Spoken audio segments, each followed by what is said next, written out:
नमस्कार दोस्तों, उत्थान साइंस एकेडमी के यूट्यूब चैनल पर मैं राजेंद्र यादव बायोलॉजी फैकल्टी आपसे मुखातिब हो रहा हूं। दोस्तों, संस्था ने आपको रेगुलरली केमिस्ट्री, मैथमेटिक और अन्य सभी सब्जेक्ट के वीडियो प्रोवाइड करवाए हैं। बाकी बायोलॉजी की जो क्लासें हैं वो मैं आपके साथ रेगुलरली प्रोवाइड करवाते रहेंगे और रेगुलर रहेंगे।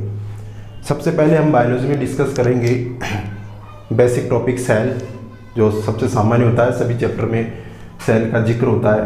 तो सबसे पहले इसी चैप्टर को अपन देखते हैं। सबसे पहला टॉपिक है सेल बायोलॉजी।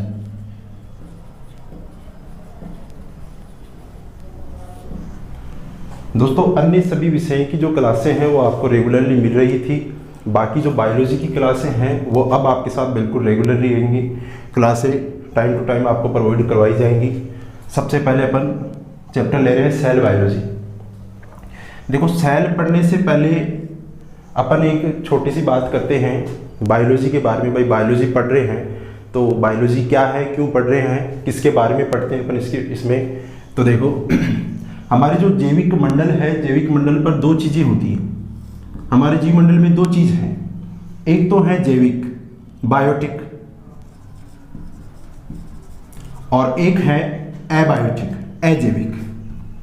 जैविक और अजैविक, बायोटिक एंड एबायोटिक। जैविक जो है, जितने भी आपने सुना है सजीव, सभी सजीवों को जैविक कहते हैं।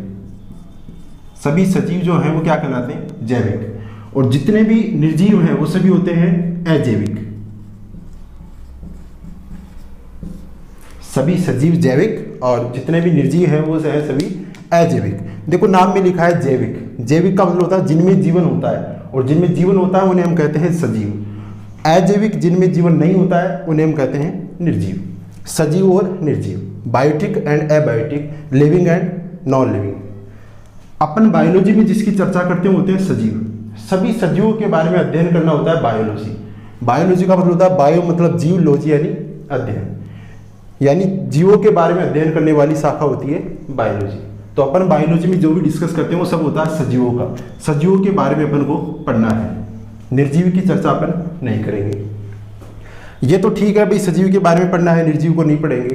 पर सबसे पहली बात कि हमें पता कैसे लगे कि सजीव कौन है और निर्जीव कौन है। भाई, ये तो पता हो भाई सजीव कौन है और निर्जीव कौन है। तो इसमें मेन डिफरेंस के लिए होता है,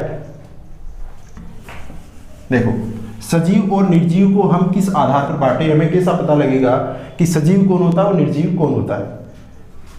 देखो, आप बचपन से पढ़ते आ रहे हैं सजीव और निर्जीव में डिफरेंस। सजीव कौन होते हैं, निर्जीव कौन होते हैं, आपने पढ़ा है भी। जो वर्दी करते हैं वो सजीव होते हैं, जो वर्दी नहीं करते हैं वो निर्जीव होते हैं। इसके अलावा जो जनन करते हैं वो सजीव होते हैं, जो जनन नहीं करते हैं वो निर्जीव होते हैं। ये सब बातें आपने पढ़ी हैं।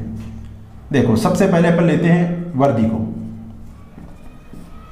हमें डिफरेंस करना है भी सजीव कौन होते हैं और निर्जीव कौन होते हैं, ताकि सजीव का पता लगे तो सजीव के बारे में अपन को बायोलॉजी में पढ़ना है। इससे पहले ये चीज़ देख लेते हैं भी सजीव क्या है। सबसे पहला पॉइंट है वर्दी। आपने पढ़ा है कि जो वर्दी करते हैं वो सब सजीव कहलाते हैं और जो वर्दी नहीं करते हैं वो निर्जीव होते हैं। क्या ये बात सकते हैं? देखिए, वर्दी सजीव के लिए क्या है, अपोज जो सजीव हैं वो बिल्कुल वर्दी करते हैं। देखो, सजीव अपनी संख्या में वर्दी करते हैं, अपनी संख्या को बढ़ाते हैं, वर्दी है वो। अपने आकार को बढ़ाते हैं, वो भी वर्दी है, आकार बढ़ना भी वर्दी है। अपने भार को बढ़ाते हैं, भार में वर्दी भी क्या है, एक प्रकार की वर्दी है। संख्या बढ़ना, आकार बढ़ना, भार बढ़ना, ये सब क्या है, एक प्रकार की वर्दी। और सजीव वर्दी करते हैं, बिल्कुल सही बात है। लेकिन क्या ये सत्य है कि निर्जीव वर्दी नहीं करते? हम कहते हैं सजीव वर्दी करते हैं, बिल्कुल सही बात है। लेकिन क्या निर्जीव वर्दी करते हैं या नहीं करते? देखो, आप ये सोचते हैं भी निर्जीव वर्दी नहीं करते, नॉर्मली यही सोचा जाता है भी निर्जीव वर्दी नहीं करते हैं। और आज तक जो डिफरेंस पढ़ा है वो भी हमने यही पढ़ा है भी निर्जीव सजीवों में वर्दी होती है, निर्जीवों में वर्दी नहीं होती है। देखो, एक रेत का टीला, एक रेत का टीला है। रेत के टीले जो होते हैं उनको कई वर्षों या कई दिनों बाद देखा जाए तो ऐसा लगता है कि या तो रेत के टीले के आकार में वृद्धि हो सकती है, अफकोर्स रेत के टीले के आकार में वृद्धि हो सकती है, या हो सकता है रेत के टीले के आकार में कमी हो जाए। टीलों का आकार बढ़ सकता है, घट भी सकता है, ऐसा हो सकता है बिल्कुल। और यदि रेत के टीले के आकार में वृद्धि होती है तो इसके अंदर उपस्थित कणों की संख्या बढ़ती है, कणों की संख्या बढ़ेगी। इस रेत के टीले का जो भार है वो भी बढ़ेगा। और ये अपन ने पहले ही देख लिया कि संख्या बढ़ना एक प्रकार की वृद्धि है, भार में वृद्धि होना भी एक प्रकार की वृद्धि है। तो क्या निर्जीवों में भी वृद्धि होती है? निर्जीवों में कमी भी होती है, निर्जीवों में वृद्धि भी होती है। हाँ, ये डिफरेंस है कि जो सजीव हैं वो सजीव आंतरिक वृद्धि करते हैं, सजीव आंतरिक वृद्धि करते हैं, और जो निर्जीव है वो बाह्य वृद्धि करते हैं। जैसे हमारे अंदर होने वाली जो वृद्धि है वो शरीर के अंदर कोशिकाओं के विभाजन से हमारे अंदर वृद्धि होती है, जबकि निर्जीव के अंदर जो वृद्धि होती है वो रेत के टीले पर बाहर से कोई कण जमा हुई है जिससे रेत के टीले का आकार क्या हो गया, बढ़ गया। तो ये क्या है, बाह्य वृद्धि, एक प्रकार की बाह्य वृद्धि। लेकिन वृद्धि तो है, सजीव में भी वृद्धि होती है, निर्जीव में भी वृद्धि होती है। तो हम ये नहीं कह सकते कि सजीव में वृद्धि होती है, निर्जीव में वृद्धि नहीं होती। तो वृद्धि जो है वो सजीवों का परिभाषिक गुण नहीं हो सकता, सजीवों को परिभाषित करने वाला गुण वृद्धि नहीं हो सकता। तो ये तो गलत हो गया। फिर अब दूसरा पॉइंट देखते हैं। आपने पढ़ा है जनन, दूसरा पॉइंट आपने पढ़ा जनन, कि सजीवों में जनन होता है, निर्जीवों में जनन नहीं होता। पॉइंट है जनन, देखते हैं इसको। सजीवों में जनन होता है, बिल्कुल सही बात है, सजीवों में जनन होता है। लेकिन क्या सभी सजीवों में जनन होता है? सजीवों में जनन होता है, इसमें नो डाउट होता है, लेकिन क्या सभी सजीवों में जनन होता है? नहीं, सभी सजीवों में जनन नहीं होता। जैसे एग्जाम्पल है खच्चर, एग्जाम्पल है खच्चर। खच्चर जो है वो गधे और घोड़े का संयुग्मन है। खच्चर आगे नई संतति का निर्माण नहीं कर सकता, खच्चर जो है वो जनन की प्रक्रिया नहीं कर सकता, लेकिन खच्चर एक प्रकार का सजीव है। दूसरा निर्जीव, दूसरे हैं निर्जीव, कि सजीव में जनन होता है, कईयों में नहीं भी होता है, लेकिन यार निर्जीव में जनन होता है। देखो, जनन का इनडायरेक्टली मतलब जो है वो वृद्धि से ही है। जनन का मतलब होता है किसी भी सजीव के द्वारा अपनी संख्या में वृद्धि करने का जो तरीका है वही क्या है, जनन। कोई लैंगिक तरीके से करते हैं, कोई अलैंगिक तरीके से करते हैं, लेकिन अपनी संख्या को बढ़ाना क्या प्रोसेस है, जनन। देखिए, यदि निर्जीव अपनी संख्या, अपने भार में वृद्धि करते हैं, अपनी कणों की संख्या में वृद्धि करते हैं, तो क्या ये एक प्रकार की वृद्धि नहीं है? जनन भी तो एक प्रकार की वृद्धि ही है। जनन जो है वो एक प्रकार की वृद्धि है। और कैसी वृद्धि है वो? संख्या में वृद्धि, संख्या में वृद्धि, क्योंकि सभी सजीव जो है वो जनन के द्वारा अपनी संख्या को बढ़ाते हैं। और अपन पहले ही चर्चा कर चुके हैं कि वृद्धि तो सजीव में भी होती है और निर्जीव में भी होती है, और जनन भी एक प्रकार की वृद्धि है। कैसी वृद्धि? संख्या में वृद्धि। ठीक है, तो वृद्धि भी, जनन भी जो है वो सजीवों का परिभाषिक गुण नहीं हो सकता। तो फिर कौन से आधार पे इनको बांटा जाए? ऐसा कौन सा आधार है जिसके आधार पर हम ये कह सकते हैं कि ये सजीव है और एक निर्जीव है? तो सजीवों का परिभाषिक गुण क्या हो सकता है वो देखिए। आपने सुना है उपापचयी क्रियाएं, उपापचयी क्रियाएं, मेटाबॉलिक रिएक्शंस। पहली बात तो होती क्या है उपापचयी क्रियाएं? देखो, सभी सजीव जो हैं वो जिंदा रहने के लिए, अपने जीवन यापन करने के लिए उन्हें ऊर्जा की आवश्यकता पड़ती है। सजीवों को अपने जीवन यापन के लिए चाहिए ऊर्जा, और ऊर्जा का स्रोत होता है उनके लिए भोजन। ऊर्जा उन्हें प्राप्त होती है भोजन से। जीवन यापन करने के लिए ऊर्जा आवश्यक है। यदि ऊर्जा नहीं होगी तो सजीव किसमें बदल जाएंगे? निर्जीव में बदल जाएंगे। ऊर्जा नष्ट होते ही सारे सजीव क्या हो जाते हैं? निर्जीव। जब तक ऊर्जा है तब तक वो है सजीव, और ऊर्जा प्राप्त होती है उन्हें भोजन से। सजीवों के द्वारा जब भोजन को ग्रहण किया जाता है तो ये इस भोजन से निकलती है ग्लूकोज, पाचन के द्वारा इससे निकलता है ग्लूकोज। भोजन से ग्लूकोज निकला, उस ग्लूकोज को तोड़ के उससे निकाली जाती है ऊर्जा। भोजन से ग्लूकोज प्राप्त करना, ग्लूकोज से को तोड़कर उसके अणुओं से ऊर्जा प्राप्त करना, ये जितनी भी क्रियाएं हैं ये सभी क्रियाएं कहलाती हैं उपापचयी क्रियाएं। भोजन से ऊर्जा प्राप्त करने तक की जो भी क्रियाएं हैं, जो भी रिएक्शंस हैं, वो सब कहलाती हैं उपापचयी क्रियाएं। तो ये क्लियर है कि उपापचयी क्रियाएं क्या होती है। अब देखो, हम कह रहे हैं कि उपापचयी क्रियाएं जो हैं वो सभी सजीवों में पाई जाती है। सभी सजीवों में उपापचयी क्रियाएं उपस्थित होती है, क्योंकि किसी भी सजीव को जीवित रहने के लिए अपने कहा कि ऊर्जा आवश्यक है, और ऊर्जा प्राप्त करने के लिए जो भी क्रियाएं हैं वो सभी क्रियाएं होती हैं उपापचयी क्रियाएं। तो नो डाउट जब तक ऊर्जा प्राप्त करता रहेगा तब तक उपापचयी क्रियाएं उसमें चलती रहेंगी, और जब तक उपापचयी क्रियाएं हैं तब तक वो क्या है, सजीव है। लेकिन किसी भी निर्जीव में उपापचयी क्रियाएं नहीं होती हैं। ऐसा कोई भी निर्जीव नहीं है जिसमें उपापचयी क्रियाएं होती हो, किसी भी निर्जीव में उपापचयी क्रियाएं नहीं है, और सभी सजीवों में उपापचयी क्रियाएं संपन्न होती है। तो मैं ये कह सकता हूं कि जिसमें भी उपापचयी क्रियाएं हो रही हैं वो सब क्या है, सजीव हैं, क्योंकि किसी भी निर्जीव में उपापचयी क्रिया नहीं होती। तो जो उपापचयी क्रियाएं होती है वो सजीवों का परिभाषिक गुण होता है। उपापचयी क्रियाओं के आधार पर हम बता सकते हैं कि ये जीव जो है वो क्या है, सजीव है।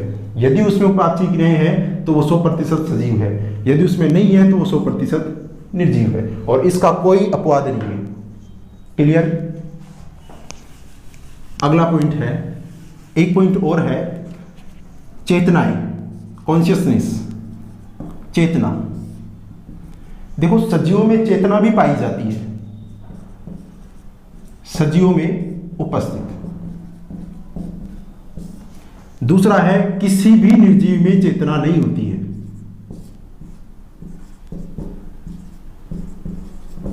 निर्जीवों में चेतनाएं नहीं पाई जाती है, लेकिन सजीवों में चेतनाएं पाई जाती है, लेकिन चेतनाओं का अपवाद है। नो डाउट कि निर्जीव में चेतनाएं नहीं होती है, लेकिन हम ये नहीं कह सकते कि सभी सजीवों में चेतनाएं उपस्थित होती है। सभी सजीवों में चेतनाएं नहीं होती, इसका अपवाद है। जैसे अपवाद है कोमा में उपस्थित व्यक्ति। देखो जो व्यक्ति कोमा में उपस्थित होता है, कोमा में उपस्थित होने का मतलब है उसका तंत्रिका तंत्र सक्रिय है, तंत्रिका तंत्र काम नहीं कर रहा है, उसका ब्रेन जो है वो डेड है, मस्तिष्क निष्क्रिय है, लेकिन उसके अंदर उपापचयी क्रियाएं चल रही होती हैं और सभी रिएक्शंस उसमें उपापचयी क्रियाओं से संबंधित हो रही है, इसे ऊर्जा प्राप्त हो रही है, ऊर्जा प्राप्त होने के कारण वो क्या है, सजीव है। लेकिन उसमें क्या नहीं है, चेतनाएं नहीं है, और चेतना नहीं है उसमें, तंत्रिका तंत्र जो है वो निष्क्रिय है, इसलिए उसमें चेतना ही नहीं है, और चेतना ही नहीं है लेकिन फिर भी वो क्या है, सजीव। इसलिए जो कोमा में उपस्थित व्यक्ति हैं वो चेतनाओं के क्या होते हैं, अपवाद है, वरना इनको छोड़कर सभी सजीवों में चेतनाएं पाई जाती है। तो चेतनाओं का एक अपवाद है कोमा में उपस्थित व्यक्ति। ये सजीव होते हैं लेकिन इनमें चेतनाएं नहीं होती हैं। क्लियर। तो ये पॉइंट थे सजीव और निर्जीव में डिफरेंस करने वाले। अपन ने देखा कि सजीवों का परिभाषिक गुण है, क्वेश्चन है सजीवों का परिभाषिक गुण है, आपके पास ऑप्शन में आता है वर्दी, फर्स्ट ऑप्शन वर्दी है, सेकंड ऑप्शन है जनन, थर्ड ऑप्शन है उपापचयी क्रियाएं, और फोर्थ ऑप्शन है उपरोक्त सभी। देखो क्वेश्चन क्या है, क्वेश्चन ये कह रहा है कि सजीवों का परिभाषिक गुण, सजीवों का परिभाषिक गुण क्या है। देखो परिभाषिक गुण का मतलब होता है ऐसा गुण जो सभी सजीवों में पाया जाता है बिना किसी अपवाद के। ये पूछ रहा है कि सभी सजीवों में उपस्थित होता है बिना किसी अपवाद के। वर्दी, जनन, उपापचयी क्रियाएं, ये सब क्या है, सजीवों के गुण है, लेकिन सजीवों का परिभाषिक गुण क्या है, उपापचयी क्रिया। परिभाषिक गुण वो होता है जो केवल और केवल इस पृथ्वी पर किनमें है, सजीवों में है, वो है इनका उपापचयी क्रिया। देखो ऑप्शन में उपरोक्त सभी नहीं आ सकता, इसलिए नहीं आ सकता, यदि क्वेश्चन होता ये सजीवों का गुण है, सजीवों का गुण है, क्वेश्चन ये है सजीवों का गुण है, ऑप्शन आपके पास वर्दी, जनन, उपापचयी क्रियाएं, उपरोक्त सभी, तो नो डाउट आंसर आएगा उपरोक्त सभी। लेकिन क्वेश्चन है सजीवों का परिभाषिक गुण है। परिभाषिक गुण की बात करें तो ऐसा गुण आपको चुनना है जो केवल सजीवों में है और सजीवों को परिभाषित करता है। वर्दी की बात करें तो वर्दी सजीवों में है, कोई दिक्कत नहीं, लेकिन ये निर्जीव में भी होती है, बाह्य वर्दी, तो ये परिभाषिक गुण नहीं है। जनन जो है, जनन भी एक प्रकार की संख्या में वृद्धि ही है, तो ये सजीवों में भी होती है, निर्जीव में भी होती है। उपापचयी क्रियाएं जो है वो सजीवों का परिभाषिक गुण है, ये किसी भी निर्जीव में नहीं होता और सभी सजीवों में पाया जाता है, इसलिए आंसर आएगा उपापचयी क्रियाएं। तो ऐसा कोई भी क्वेश्चन आए, लैंग्वेज का फर्क है। देखो, सजीवों का परिभाषिक गुण, एक है सजीवों का गुण। सजीवों का गुण पूछे तो उपरोक्त सभी। तो ये चीजें थी सजीव और निर्जीव में अंतर करने वाली। इससे हमें ये पता लगता है कि सजीवों का एक्चुअली परिभाषिक गुण है क्या, किस के आधार पर हम ये कह सकते हैं कि ये सजीव है और ये निर्जीव है। अब अपन सभी सजीवों के बारे में पढ़ेंगे।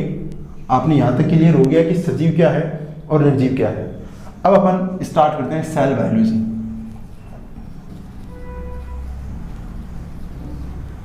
अब अपना टॉपिक है सेल बायोलॉजी। बायोलॉजी के बारे में, सजीवों के बारे में पढ़ा जाता है। अब सजीव क्या है ये आपका क्लियर है। अब पढ़ेंगे सेल के बारे में। देखो, आपने सुना है कि कोशिका जो है, एक लाइन आपने सुनी है सबने कोशिका के बारे में कि कोशिका जीवों की संरचनात्मक व क्रियात्मक इकाई है। यह आपने पढ़ा है कि कोशिका जो है वो सजीवों की, सभी जीवों की संरचनात्मक और क्रियात्मक इकाई है। ये सिंपल सी बात है, सबने पढ़ी है। क्या मतलब क्या होता है संरचनात्मक और क्रियात्मक का? देखो, कोशिका जीवों की ऐसी इकाई है जो संरचना बनाने के लिए उत्तरदायी है। किसी भी जीव की संरचना बनाने के लिए छोटी से छोटी इकाई क्या हो सकती है? एक छोटी से छोटी इकाई हो सकती है एक कोशिका। बिना कोशिका के किसी भी सजीव का अस्तित्व संभव नहीं है। यानी जीवन होने के लिए, जीव को होने के लिए कम से कम क्या होना चाहिए? एक कोशिका तो उसकी संरचना में होनी चाहिए, इसलिए उसे कहते हैं संरचनात्मक इकाई। क्रियात्मक का मतलब शरीर में होने वाली जितनी भी उपापचयी क्रियाएं हैं उनको संपन्न होने के लिए कम से कम वो छोटी इकाई जिसमें क्रियाएं संभव है वो भी होती है एक कोशिका। देखो एग्जाम्पल, अमीबा। अब अमीबा के बारे में पढ़ते हैं। अमीबा एक कोशिकीय जीव है। अमीबा में केवल एक कोशिका है और उसकी ये एक ही कोशिका पाचन भी करती है, श्वसन भी करती है, उत्सर्जन भी करती है। यानी शरीर में होने वाली जितनी भी क्रियाएं हैं वो सारी चीजें एक कोशिका संपन्न करती है। और इसके शरीर का निर्माण भी किसने किया है? सिर्फ एक कोशिका है। इसलिए कोशिका को सजीवों की संरचनात्मक और क्रियात्मक इकाई कहा जाता है। क्लियर? ये सेल की एक लाइन है, संरचनात्मक और क्रियात्मक क्यों कहते हैं? ये क्लियर है कि संरचनात्मक का मतलब है संरचना बनाने के लिए छोटी से छोटी इकाई, क्रियात्मक का मतलब है क्रियाएं संपन्न होने के लिए छोटी से छोटी इकाई। इसी के साथ मैं इस टॉपिक को यहीं रोकता हूँ और इसके आगे कंटिन्यू आपको अगली क्लास में प्रोवाइड कराया जाएगा। और क्लासेज जो हैं, बायोलॉजी की क्लासेज बिल्कुल आपके साथ अब आगे रेगुलरली रहेंगी। अपन ने सेल स्टार्ट किया है, सेल के आगे कंटिन्यू क्लासें आपको रेगुलरली मिलते रहेंगी। अन्य सभी सब्जेक्ट की क्लासें आपको रेगुलरली मिल रही हैं और जो बायोलॉजी क्लासें थी वो अब आपके साथ बिल्कुल रेगुलर रहेंगी। धन्यवाद।